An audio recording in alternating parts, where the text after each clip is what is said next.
Crime Intelligence Head Major General Firoz Khan, Gauteng Hawks Head Major General Ibrahim Kodwa, and KwaZulu-Natal businessman Tahir Dawn appeared in Kempton Park Magistrate Court on 11 May 2026, facing serious allegations linked to precious metal corruption and obstruction of justice.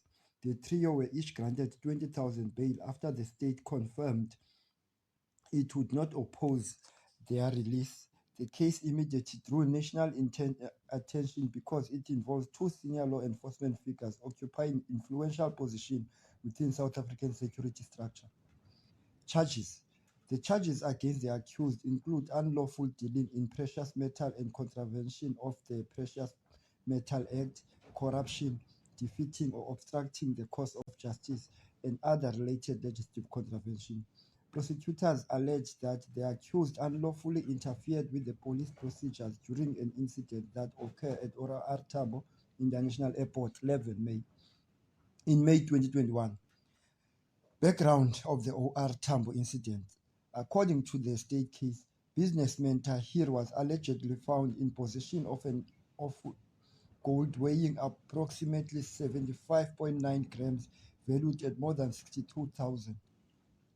During the questioning, Dawn allegedly claimed that the material was just a brass and further stated that he was working as part of the undercover operation involving Major General Khan and another officer. However, those officers reportedly denied the knowledge of Dawn and denied the existence of any authorized undercover operation. State allegations. The state further alleges that Mr. General Khan was contacted during the incident. He admitted knowing Downs and instructed officers to release him immediately.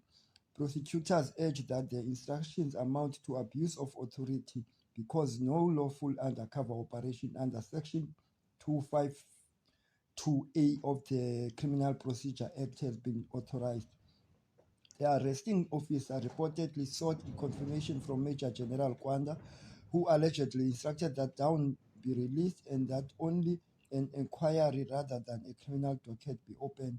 Despite those alleged instructions, criminal charges were eventually laid. Electronic evidence dispute.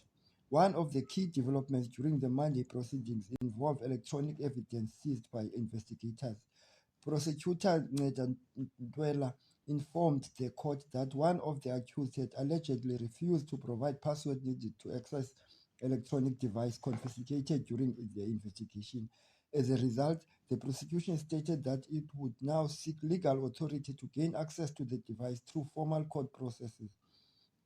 These aspects of case could become critically important because electronic communication and digital records may provide evidence regarding coordination, instruction, and possible corruption involved in the accused. Bail conditions. Although bail was granted, the court imposed several conditions to the accused. They were ordered not to interfere with the witness or the ongoing investigation and were instructed to surrender their passport. However, Major General Khan and Major General Kodwa were granted permission to travel internationally provided they notify the investigating officer at least 72 hours before departure. Political reaction. Political reaction followed swift after the court appearance. The African Maibuye movement founded by the former EFF and MK party politician Floyd Shibamvu, called the immediate suspension without pay for both generals and demand full forensic investigation into their activities, financial assets, and networks. The movement stated that every aspect of their conduct should be scrutinized and that any accomplice within the outside of the police services must be held accountable. Legal implication.